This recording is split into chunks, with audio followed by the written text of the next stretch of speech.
Saludos, yo soy Julio M. Schilling y es un placer darle la bienvenida a otro programa de Tribuna Cívica, una serie elaborada con la intención de promover una formación cívica y una cultura de libertad. En cada programa abordaremos un tema diferente, todo formulado con la idea expresa de esclarecer conceptos y de combatir la desinformación y el analfabetismo político que promueven las dictaduras. La correlación entre una república vibrante con un sistema democrático funcional y la existencia de una sociedad virtuosa ha sido bien establecida. No hay sustituto para la concienciación cívica. No basta un pueblo con mera formación intelectual. Para la ética democrática esto es imprescindible. El padre Varela nos enseñó y nos alertó acerca de esta realidad y sobre el peligro que correría una república cuando un pueblo estuviera desprovisto de las herramientas cívicas para evitar que demagogos alcanzaran el poder. Para ayudarnos a entender este tópico, estaremos hablando con el doctor Alberto Luzárraga, abogado, banquero internacional, investigador y escritor, a quien le doy la bienvenida. Gran parte del contenido sobre el cual vamos a estar conversando lo tomamos de su libro Cuba, Diálogo de la Tercera República. Alberto, te doy la bienvenida.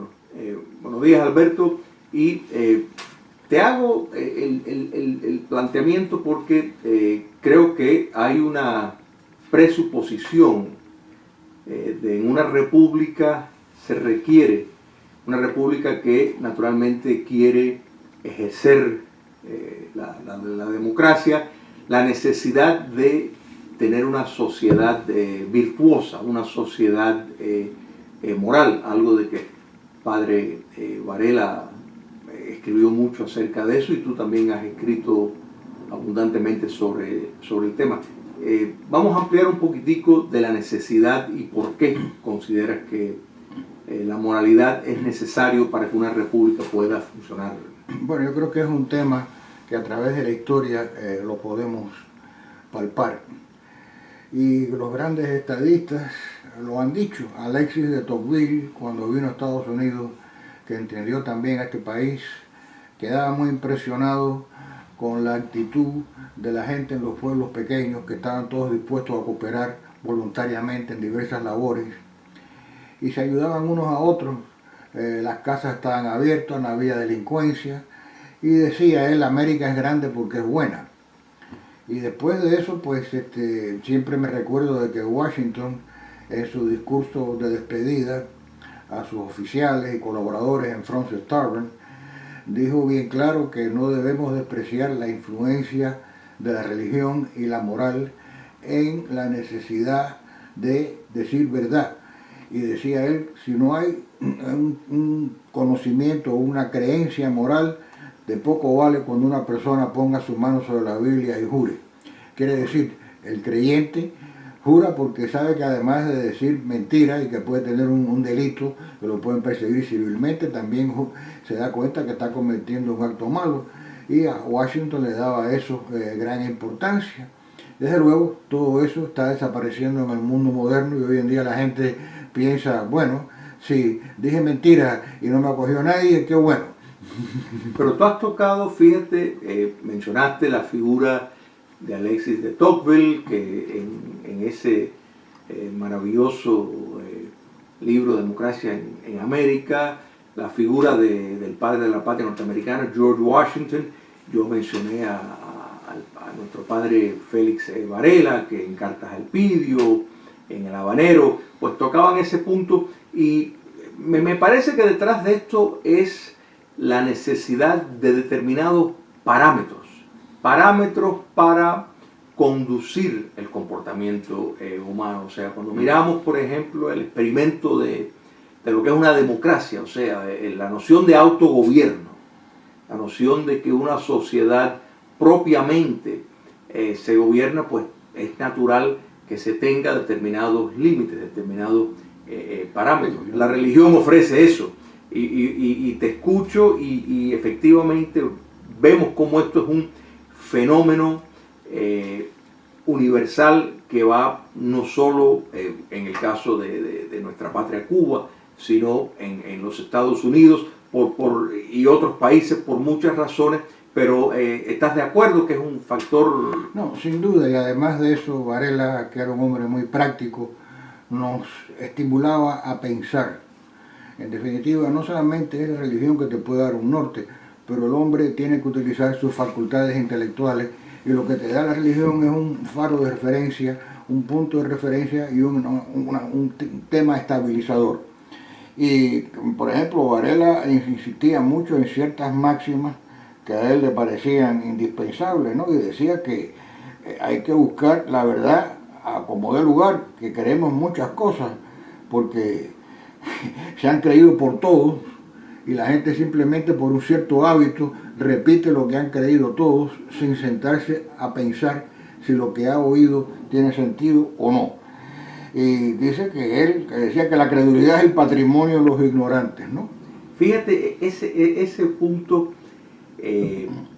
nos enseñó a pensar, padre Varela, porque claramente entendía de que un pueblo en una república tiene que poder pensar, tiene que saber elegir, tiene que saber, o sea que hay la necesidad de aprender, y no solo estamos hablando, yo sé que esto es un punto que tú has enfatizado en muchos de tus escritos, una formación intelectual, sino una formación moral. Es indispensable, porque Varela nos decía también, y voy a citar exactamente lo que él dijo, decía: nos despojamos muy difícilmente de las ideas que nos infiltraron desde la infancia, y en virtud de ellas llegamos a orar por una especie de hábito. Y claro, visto el sistema de adoctrinamiento marxista que ha existido en Cuba como marxismo de Estado, y el que estamos sufriendo ahora en Estados Unidos con el marxismo cultural, es un tema tremendo, ¿no? Por eso es que hace falta saber pensar. El individuo que está acostumbrado a saber pensar, inmediatamente ya está prácticamente vacunado contra cualquier idea frívola que le quieran infiltrar, o contra cualquier idea que vaya en contra del razonamiento normal de una persona. Y desde luego, él dice que es muy difícil despojarse de esas ideas inculcadas de la infancia. Es muy cierto, y los comunistas lo saben, y los tiranos lo saben. Por eso es que siempre tratan de que el Estado sea el padre adoptivo de los hijos y controlar la educación, de modo que puedan tener gente totalmente controlada. Eventualmente, el ser humano, cuando llega a cierta edad, se dan cuenta de que lo que le dijeron no es verdad, y entonces queda desilusionado, queda cínico o queda abatido y sumiso.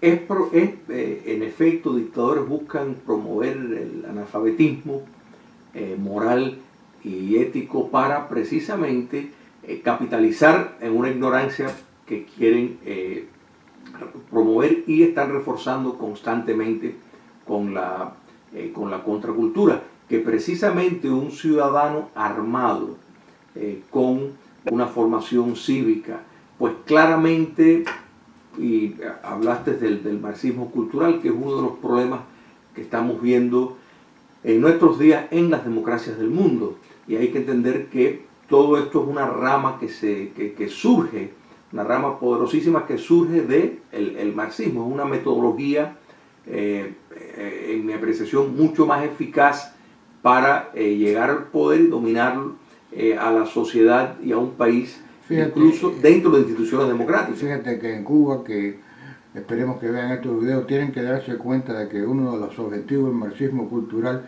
es acabar con la nación-estado. Correcto. Todo este problema de la exigencia de que no existan fronteras es para tratar de sustituir la población de los países y importar gente que sea manejable. Eso es lo que estamos viendo todos los días. Y si son gente de otra cultura, mejor todavía, porque ellos piensan en su arrogancia, que pueden manejar a todos como si fueran muñequitos. Ya ha cometido el gran error la señora Merkel de importar el año pasado, creo que fue, más de 1 millón de musulmanes en Alemania. Ahora tiene unos problemas espantosos porque no puede controlar a esa gente joven, que son casi todos son hombres jóvenes de 20 y tantos años de otra cultura. Pero es parte del sistema acabar con la nación-estado. Cuba tiene la ventaja y la desgracia ha sido a veces de ser isla. Digo desgracia porque es difícil escaparse de una isla, pero tiene la ventaja de como es isla y tiene una propensión grande histórica a su identidad no va a ser fácil acabar con el concepto de nación-estado en Cuba. Inclusive los comunistas cubanos lo han utilizado hasta cierto punto para su propio provecho, y eso es una cosa que podemos utilizar en el futuro como una defensa. No, efectivamente, y es una de las armas, o sea, precisamente el quebrar la noción de identidad, o sea, la idea del lugar donde venimos, a qué pertenecemos, el quebrar eso para hablar de que somos parte de un orden internacional. Recordemos que el comunismo pues se basaba en esa noción de internacionalismo, con la lucha de clases, etcétera, etcétera, con ese... Y quebrar el concepto de nación, porque en definitiva ya sabemos cuál es la definición de nación, ¿verdad? Es un conglomerado de personas que comparten un territorio, un idioma y unas tradiciones. Y pues luego en Cuba lo primero que atacó Castro fue las tradiciones. Correcto. Poco a poco se han tratado de traer algunas de nuevo, los Reyes Magos, las Navidades, no le quedó más remedio, pero muchas tradiciones genuinamente cubanas Castro las destruyó, y así ha sucedido en todas partes. Solo que eso no funciona, porque en definitiva los pueblos necesitan de una referencia. Vemos al señor Putin en Rusia, que acabó con la bandera de la hoja y el martillo, trajo la bandera rusa, están ahora haciendo referencia a los grandes escritores, a los nobles rusos, a toda la gente porque se dio cuenta de que su país, por ese camino de un cinismo absoluto, no iba a ninguna parte, lo único que estaba creando infelicidad, alcoholismo, desesperación. En Cuba hemos tenido la válvula de escape de la emigración, que ha tratado de, por lo menos ha mantenido un poquitico a la gente en un estado más neutral, pero de todas maneras hemos sufrido un daño antropológico tremendo, que es lo que tiene que entender el pueblo de Cuba. El daño antropológico es tremendo, pero es recuperable. Efectivamente, y gran medida, gracias a Dios, la nación cubana exiliada, o sea, transportada fuera, ha preservado esos valores tradicionales, esa historia, tal y como ocurrió, no la falsificación de la historia, que es lo que ha hecho la dictadura castrocomunista. En ese sentido, con todos los defectos que tenemos, que reconozco que son muchos, el cubano sí es patriota, porque la verdad es que es notable que a 70 años de este fenómeno castrista todavía haya tanta gente dedicada a la causa de Cuba. Era hora de que ya hubiéramos depuesto las armas, pero no sucede así, porque tenemos un gran recuerdo de nuestra patria, sabemos cuál es su potencial, y todavía tenemos esperanza de que Cuba realice ese potencial que tiene, dada su veracidad, su posición geográfica y el talento natural de sus hijos. Efectivamente, y esa nación cubana se fundó desde el exterior. En otras palabras, hablamos del propio padre Félix Varela, es un ejemplo, José Martí, de tantos otros que cuando miramos dónde fue que se organizó. Varela es un ejemplo notable, es un señor que fue electo diputado a Cortes en España porque su obispo se lo pidió, votó la deposición de Fernando VII en Cádiz. Cuando Fernando VII gana, lo condenan a muerte, tiene que exiliarse. ¿A dónde llega? Llega a Estados Unidos, a Nueva York, prácticamente igual que nosotros, desprovisto de todo, pero se hace vicario de la diócesis, prácticamente la maneja porque el obispo estaba muy enfermo, funda escuelas para los irlandeses, funda parroquias, escribe libros para Cuba, hace el habanero, las cartas al Pidio, debate constantemente, un hombre de una formación intelectual tremenda, inclusive tiene hasta patentes de inventos que hizo en Nueva York, o sea que era un señor de una verdadera cultura enciclopédica. Ese señor de cultura enciclopédica que pudiera haber hecho lo que quisiera en la vida, ¿qué hace después de viejo? El gobierno español cínicamente le ofrece un indulto si vuelve a Cuba. Se niega a aceptar el indulto porque dice que él no es culpable de ningún delito y que si es su destino morir fuera de su patria, está dispuesto a aceptar ese destino, aunque le duela no poder volverla a ver. Y así es lo que hace Varela, y muchos cubanos que no han querido regresar es por eso mismo, porque no quieren someterse, no quieren llegar a la indignidad de tener que sacar un pasaporte y una visa para entrar en su tierra. Y es un ejemplo de, podemos decir, que la mayor parte de los cubanos que viven fuera del territorio nacional, pues se niegan a aceptar un retorno sin decoro. O sea, un retorno sin decoro sería regresar y aceptar que en Cuba pues siga existiendo un régimen dictatorial de corte totalitario. Entonces esa insistencia, y vemos el ejemplo de Padre Varela, que bajo ninguna condición aceptó regresar a Cuba sin que las cosas en Cuba cambiaran al nivel que tenían que cambiar, pues podemos decir que eso se sigue repitiendo, y por eso es que me parece muy bien el señalamiento ese que hiciste de el fenómeno nuestro isla, que en parte puede ser que ha jugado en nuestra contra en muchos aspectos, incluso ha complicado los procesos de liberación por ser más difícil entrar. Sin embargo, también nos preserva la idea de nación, de nacionalidad, porque la democracia está ligada al concepto de nación. O sea, no podemos hablar de la modernidad de una república, de la vida de autogobierno, sin entender la importancia de tener esa identificación con una nación. Pero vamos a ¿qué podemos recetar, Alberto? ¿Qué tú crees que serían, cuáles serían los pasos, las medidas para precisamente, suponiendo el día que tiene que llegar de la caída de la dictadura castrocomunista, cuáles son algunos de los pasos necesarios para precisamente fortalecer esa sociedad civil, fortalecer ese ciudadano virtuoso para que pueda defender lo que es la vida en una república en democracia? Yo creo que lo primero que hay que hacer es estar clarísimo que hay que buscar la verdad. Y la verdad es que la revolución fue un abuso. La verdad es que mucha gente se enriqueció con la revolución. Hay muchos que son millonarios con grandes cantidades fuera de Cuba. Eso con alguna pericia fiscal se puede encontrar donde están esos capitales. Y el pueblo de Cuba tiene que entender quién vivió a costa del país y cómo se hicieron ricos, porque todavía hay mucha gente confundida con la propaganda constante de la heroicidad de la revolución, La justicia es necesario, y yo creo que eso es un punto, el punto número uno. No puede haber un Estado de Derecho, no puede haber un proceso de democratización si no hay un proceso de justicia. El pueblo tiene derecho a la memoria histórica. La gente ve que los detentadores del poder y los abusadores siguen siendo millonarios y viviendo como tales en Cuba, tenemos un problema de nuevo de cinismo. Correcto, la impunidad.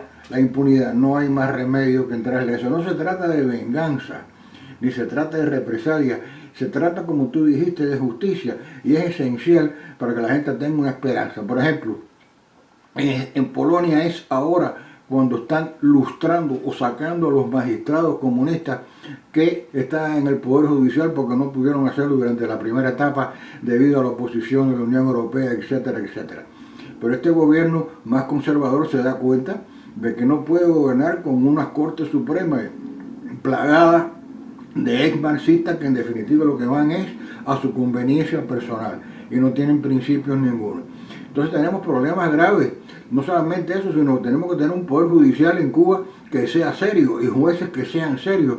Eso es un problema grave de resolver, pero se puede resolver. Aparte de eso, también tenemos un problema de si vamos a tener empresa privada y amparo judicial, vamos a tener que formar jueces y muchos no tienen la formación jurídica y comercial y la experiencia para hacerlo, pero también se puede resolver. El cubano es ingenioso y durante la ocupación americana, a los americanos no les gustaba para nada el sistema judicial español, que tenía sus problemas pero sus ventajas, y trataron de reformarlo y poner el sistema americano. Con buen criterio los cubanos se opusieron y lo que hicieron fue reformar el sistema español y hacerlo más ágil, y dictaron una excelente ley orgánica del Poder Judicial en 1906 que hizo que el Poder Judicial cubano en aquella época fuera competente y honesto, comparado con muchos otros países de América Latina, es extremadamente honesto. No, y la propia de la Constitución de 1940, que tenía una serie de herramientas precisamente para luchar contra los vicios humanos del poder político, la corrupción y una serie de cosas, pero tenían los frenos y contrapesos. Yo no creo que estamos divagando y ni soñando con esto, estamos diciendo las cosas que son necesarias. No significa que sean fáciles, no significa que se vayan a hacer en meses, pero si por lo menos tenemos las ideas claras de las cosas que son indispensables, entonces podemos ir poco a poco consiguiendo las cosas que son indispensables y predicando que son indispensables, que eso hay que decirlo a diario para que la gente lo entienda. Y esa carga tremenda que tenemos de desesperación, de cinismo, hay que irla royendo poco a poco con una nueva generación. En gran parte, Alberto, la confianza de un pueblo en su gobierno y en el sistema político en que vive es fundamental tener una rama judicial independiente y que existan las garantías de un Estado de Derecho. Cuando hablamos de justicia, estamos hablando de tener plenas garantías para todo ese proceso, o sea, garantías de que donde hay una suposición de inocencia hasta que se pruebe la culpabilidad, derechos de propiedad, protección a la propiedad, a la privacidad, o sea, una gama de leyes que establecen precisamente la fundación para que un pueblo pueda gobernarse. La propiedad privada es fundamental para establecer esos espacios. Yo sé que estos son muchos temas que estamos tocando, pero una de las razones por la cual, y el comunismo fue hablado a través de los años de la propiedad privada como si fuera algo malo, hasta que descubrieron que, bueno, que ellos prefieren controlarla de una manera tal vez indirecta para lograr sus propósitos, pero la propiedad privada establece espacios de libertad que precisamente buscan ponerle límites a la clase política. La propiedad privada es un derecho natural, todo el mundo es dueño del producto de su trabajo. Correcto. Y surge la propiedad privada cuando hay un excedente del producto de tu trabajo y empieza por el trueque y después empieza por vender el exceso de tu producto de tu trabajo y con eso compras otra cosa. Va con el hombre, va con el ser humano. Los mismos comunistas han tenido que respetar ciertas pequeñas porciones de propiedad privada y a medida que se les complica más la cosa van abriendo la gama porque la sociedad no funciona. Sigue habiendo propiedad privada, solo que en Cuba pues pasaron del socialismo al socialismo, ¿no? Yo me llevo tal cosa y tú te llevas tal otra y hacemos un trueque. Bueno, pues es una forma de autocompensarse. Si usted me paga 20 pesos al mes por mi trabajo, pues y me debe dar 200, pues yo voy a ver cómo me las ingenio para llevarme 50 más. Se dice que estamos robando, es relativo, porque si me están pagando un salario irrisorio que no me da para mantener a mi familia, algo tiene que hacer la persona. Me parece que no sea totalmente inmoral el asunto. Lo único que crea malos hábitos. Correcto. Y esos malos hábitos es difícil desarraigarlos después. La ironía de la vida, un sistema que le robó todo a todo el mundo, pues también encuentra, por supuesto, la élite que gobierna robando, pero es básicamente la institucionalización de la corrupción a todo nivel. Antes de cerrar, Alberto, me viene a la mente la familia y como una de las herramientas necesarias, y hablando de la receta, de mecanismos para fortalecer a la familia, por la gran importancia que eso juega en una sociedad. Yo creo que hemos hablado de eso, de la gran importancia, que no hay sustituto para una familia en cuanto a esa preparación. La familia clásica con padre y madre, y con madre dedicada tiempo completo a la crianza de los hijos, es la institución perfecta. No es una cuestión de patriarcado, ni de machismo, ni nada de eso. Yo tengo 4 hijos y vi mi señora, que era una señora brillante, con buena educación, cómo se dedicó ella, no solamente a apoyarme a mí, sino a criar a sus hijos y a instruirlos, porque una madre que sea culta también ayuda mucho a sus hijos en sus trabajos. Y es el ancla de la familia. Es indispensable respetar a la maternidad y promocionarla. Inclusive yo creo que el Estado debiera de dar algún tipo de subsidio fiscal a una familia tradicional de ese tipo.